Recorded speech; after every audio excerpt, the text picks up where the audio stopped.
Sudah mundur. Oke, halo, selamat sore teman-teman dan Bapak Ibu guru.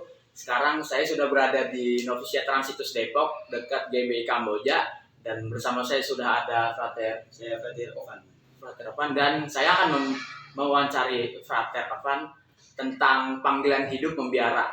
Langsung aja, mungkin pertanyaan pertama Bang, apa yang buat Abang mau jadi Frater, atau apakah orang tua mendukung? Karena jujur kalau saya, orang tua saya maunya saya itu memenuhi panggilan hidup berkarya Bang. Oh ya. Bukan.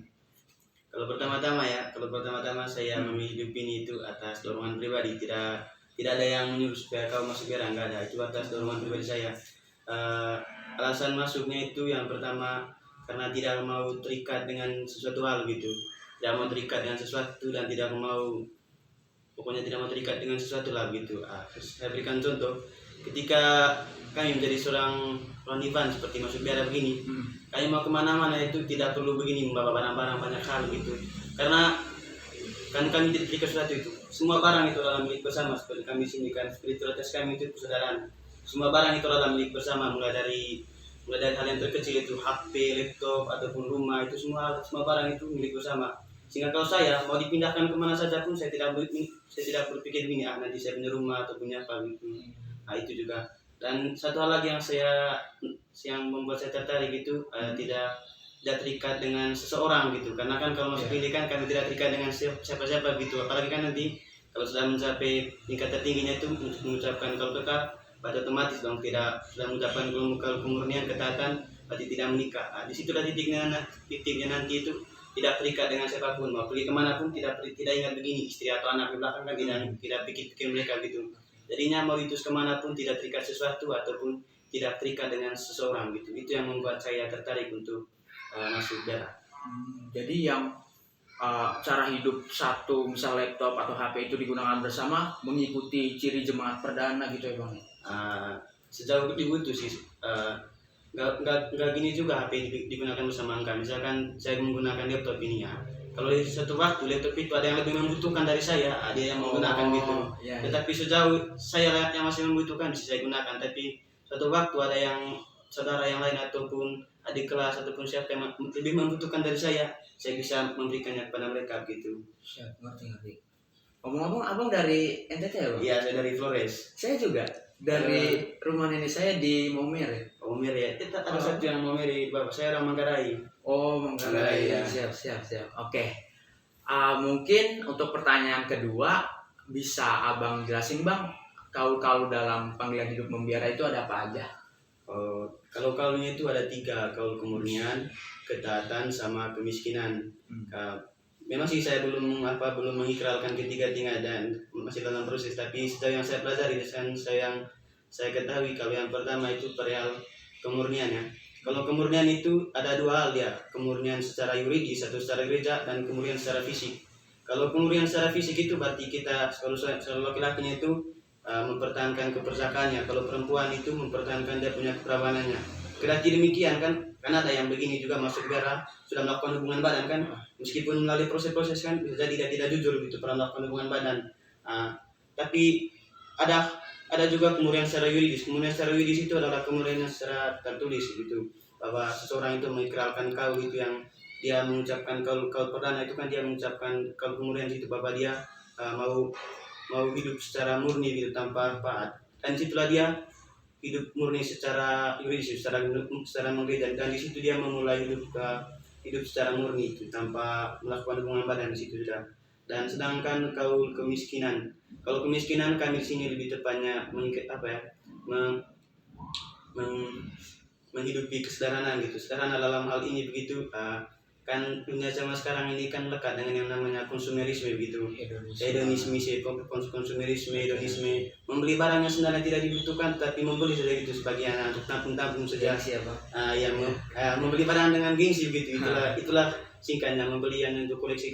Dan yang kami hidup di sini adalah kesederhanaan gitu, menggunakan barang itu sejauh kita membutuhkan, bukan sejauh kita sejauh kita perlu dan butuhkan, bukan sejauh kita mau atau tidak.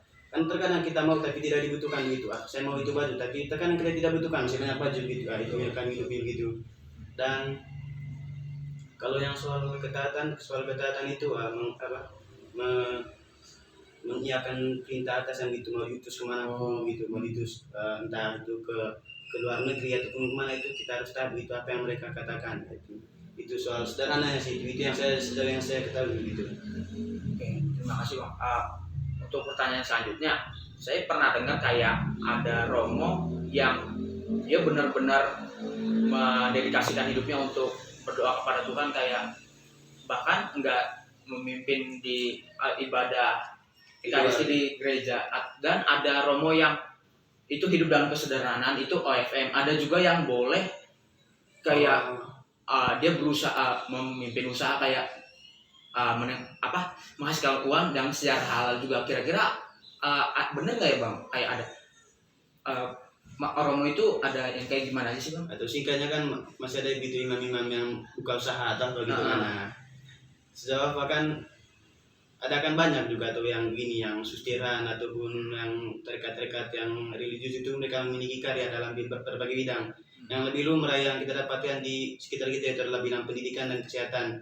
Itu terlalu banyak. Bahkan di Indonesia ini tidak dapat banyak sekali lah sekolah-sekolah yang mulai dari jenjang TK sampai tingkat universitas itu yang dimiliki oleh dimiliki oleh susteran ataupun dimiliki oleh para frater ataupun budel gitu, mereka memiliki itu. Dan yang kesehatan juga seperti Carolus Borromeus atau Santo Elizabeth yang dia itu pokoknya banyak. Dan di sebelah ini kan ada Mas Sudiri ini, itu juga bagian dari bentuk pelayanan tapi melalui usaha gitu.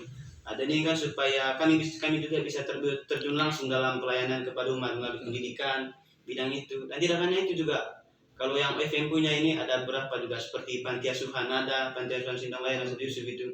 Kami juga melayani yang seperti itu. Dan ada kalau yang Jakarta itu namanya rumah singgah, itu rumah untuk menampung orang-orang yang ditelantarkan, baik itu orang tua yang sudah tidak produktif lagi dibuang oleh anaknya, dan kami menampung, dan itu dibuat secara sukarela gitu, tidak memungut biaya.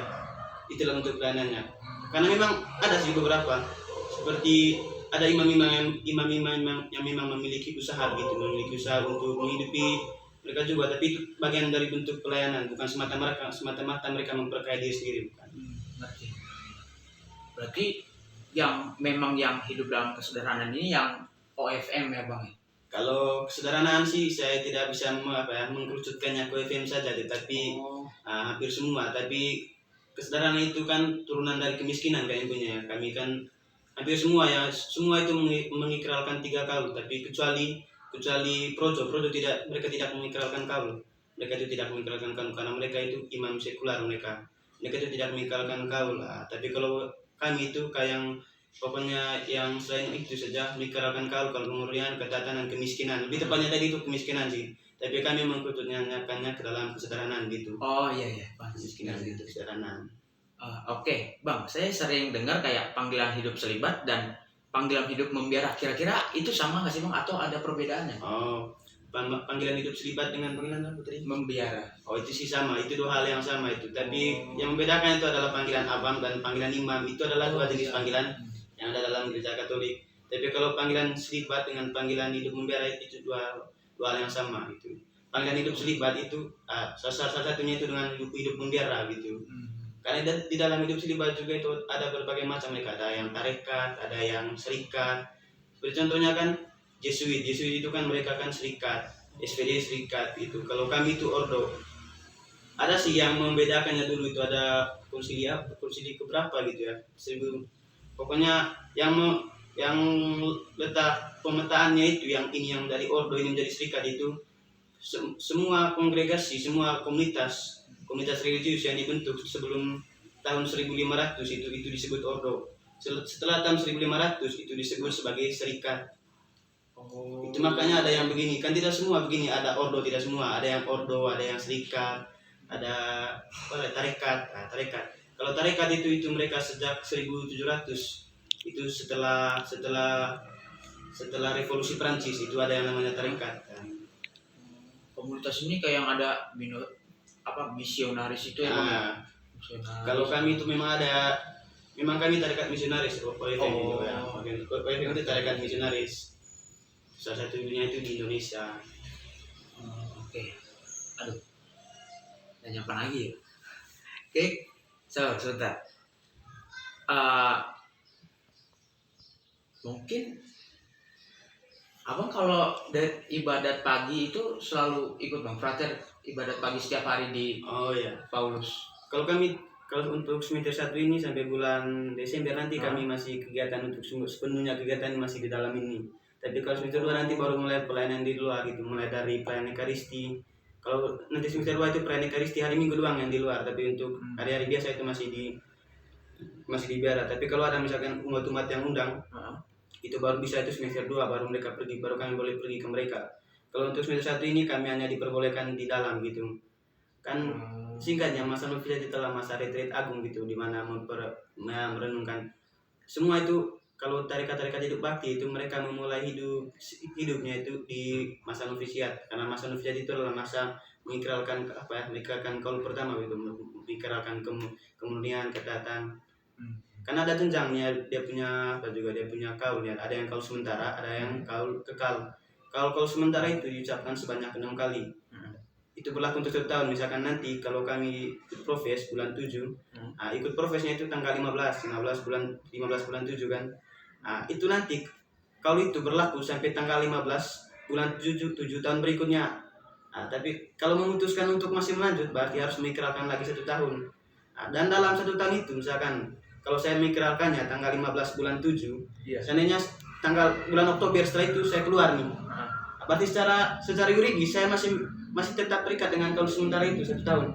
Berarti dalam jangka waktu 1 tahun itu saya tidak boleh menikah karena masih tetap terikat dengan kaul itu, jadi kaul sementara namanya gitu. Tapi kalau sudah kaul kekal nanti, nih, berarti sudah kekal kaulnya. Kalau sudah memutuskan untuk mengundurkan diri, berarti harus minta surat, harus mengirim surat ke Kuria Roma lagi supaya ini mereka memberikan surat keputusan gitu. Karena kalau sudah kaul kekal itu otomatis tidak boleh menikah sudah. Kalau mau menikah lagi berarti harus memberikan surat lagi permohonan ke Kuria Roma gitu. Jadi kalau emang saya pernah dengar ada pastor dia nggak mau nikah awalnya, tapi karena ada ketemu satu perempuan dia jadi mau nikah, berarti dia harus kirim surat dulu. Tapi imamatnya tetap masih ada. Makanya kalau yang itu kan mereka masih bisa itu kalau misalkan karena imamat itu kekal, yang nggak hilang. Yang imannya kekal itu masih ada, meskipun kedati demikian dia menikah, misalnya ada surat dari dia menikah, itu tapi imamatnya masih ada. Oke deh. Oh ya bang, sebelum jadi Romo itu frater jadi diakon dulu nggak sih bang? Iya, ada jenjangnya bahwa nanti kan setelah, karena kan tahap pendidikannya itu sampai S2 ya, S2-nya itu teologi. Kalau S1-nya itu filsafatnya 4 tahun. Setelah 4 tahun filsafat itu 1 tahun setelahnya menjalani masa ya sikannya lah masa, kalau yang sekarang itu kan KKN, seperti KKN begitu. Menjalani KKN-nya itu sama sepanjang 1 tahun di tempat-tempat karya paroki. Kalau tidak paroki itu karya-karya kategori seperti di rumah pendidikan atau apa gitu lah. Sepanjang 1 tahun. Setelah 1 tahun itu nanti melanjutkan S2-nya teologi. Setelah teologi itu nanti baru duluan mengucapkan kaul kekal sih. Setelah mengucapkan kaul kekal baru tak bisa diakon. Kan di sini kami ada 1 orang yang diakon gitu. Iya, saya lupa namanya. Waktu itu kayak pernah ikut misa di dia diakonogi. Iya, itu diakonogi. Ya, bisa diakon baru. Oh ya bang, berarti kan tadi ada yang awam yang juga ikut memenuhi panggilan hidup selibat. Nah itu tuh contohnya itu kayak PLB ya? Tapi kalau PLB sih saya tidak tahu ya. Tapi kalau dalam WFM itu ada kami namanya Ordo Ketiga Awam. Ordo Ketiga Awam itu kan kami ada 3 nih. WFM itu Ordo pertama, yang kedua itu Ordo Santa Clara, dan yang ketiga itu Ordo Awam itu. Ada 2 juga sih, yang awam dan yang sekuler dengan ya, ada yang sekuler dan ada yang awam. Yang awam itu yang itu tadi, yang kalau misalkan umat-umat yang mau mengikuti cara hidup Francis gitu, mereka bisa gitu. Dan ada juga tahap-tahapnya mereka juga memulai novisiat, memulai postulat, mereka ada gitu. Mereka juga sering melakukan seperti pengajaran gitu. Sering datang ke sini juga ikut misa dengan kami setiap misa pagi gitu. Sebulan sekali mereka mengadakan pertemuan, ikut pelayanan juga ada. Jadi di sini juga ada misa di kapel gitu bang di dalam. Kalau kami setiap hari misalnya, Oh ya bang, mengenai jenjang pendidikan tadi kan S1 filsafat 4 tahun, S2 teologi itu berapa tahun? kalau teologi yang saya tahu sih minimal 2 tahun ya dia. 2 ya, Ya 2 tahun ya, teologi 2 tahun. Tapi kan tergantung juga sih, tergantung seseorang juga, kan bisa jadi 3 tahun ya. Yang filsafat 4 tahun aja kan bisa jadi molor 5 tahun atau berapa gitu, tergantung Iya, orangnya juga. Gak mentok gitu, tergantung setiap orang juga. Dia tuh ngambil kuliah bang, namanya tetap bisa bilang kuliah ya. Yang filsafat itu, Heeh. bisa kok Pak. Tapi itu kan soalnya kuliahnya itu nggak kami yang nentuin itu, karena memang diwajibkan. Kalau yang mau calon imam itu diwajibkan kuliah filsafat dan kuliah teologi kalau yang mau jadi calon imam. Kan kalau bukan kami sendiri yang pilih sih, kalau saya sendiri sih saya nggak mau ya. Itu juga, tapi karena ini untuk apa ya, pelayanan maka harus itu. Kan supaya nanti kan kalau ada misalkan ada yang setelah kuliah gitu mundurkan diri ya gitu, bisa ya kan masih ada ijazahnya, ijazah filsafat gitu, masih terhitung kuliah. Kalau boleh tahu kampusnya di mana ya bang? Apa belajar juga di sini? Kalau kami belum, kalau yang ini belum termasuk kuliah kami ya kan. Kalau yang untuk yang jenjang sekarang novisiat ini belum termasuk, tapi setelah 1 tahun ini nanti baru kuliah. Kalau WFM itu kami 2 tempat kuliahnya, ada yang di Jakarta, yang di Jakarta, sama yang di Jogja. Yang di Jogja itu yang di kampus berapa, Sanata Dharma, FTB beda bakti, ada kampus di Kentungan bersama dengan Projo Keuskupan Semarang di kalau nggak salah. Nah, dari awal menjadi frater lalu menjadi romo kira-kira dalam kurun waktu berapa tahun ya bang? Normalnya sih 10 ya, normalnya 10 kalau saya tidak salah, ya 10 kayaknya. Paling cepat 9, itu sudah enggak, karena enggak ada kelas akselerasi, mau pintar apapun enggak ada kelas akselerasi gitu. Kalau kamu pintar apapun, IQ juga melebihi Einstein, tidak ada yang akselerasi gitu. Nah, paling minimal itu 9 tahun lah, paling cepat 9 tahun. Mau ada yang sampai 12 tahun gitu, karena biasanya setiap tarekat atau oro itu mereka menempuh jenjang pendidikan itu tergantung kebutuhan umatnya mereka. Misalkan tempat pelayanan mereka itu didominasi oleh orang-orang yang S3 gitu, otomatis kan mereka juga dituntut untuk menyambangi apa ya, intelektual umat gitu. Otomatis mereka juga dipersiapkan sampai S3 itu ada. Siapnya teman kemarin masuk satu itu, saya lupa namanya, dia ikut masuk tarekat apa itu, tapi mereka jenjang pendidikannya sampai S3 gitu. Oke bang. Oh iya bang, berarti abang juga belum ikut misa di Paulus ya? Belum bisa, tunggu semester 2 nanti. Berarti abang boleh keluar nggak sih bang, kayak sekedar untuk jalan-jalan keluar biara? Kalau untuk jalan-jalan kami itu hanya 2 ya, ke pasar sama cari rumput, kan ada peliharaan juga di bawah domba. Hanya untuk itu saja sih, tapi tidak ada yang untuk hal lain seperti mau jalan-jalan nggak bisa gitu. Semua tidak ini. Kalau semester 2 nanti baru bisa ini, misalkan ada umat yang undang kita kesini ya kalau gitu. Tapi kalau untuk awal-awal ini nggak bisa. Oke bang, mungkin segitu aja pertanyaan dari saya. Oke, kurang lebihnya mohon maaf. Shalom, selamat sore dan sampai jumpa lagi. Dadah. Berapa menit ya? 18 menit. Wah, lama juga. Awalnya pengen 5 menit doang, yaudah nggak apa-apa lah.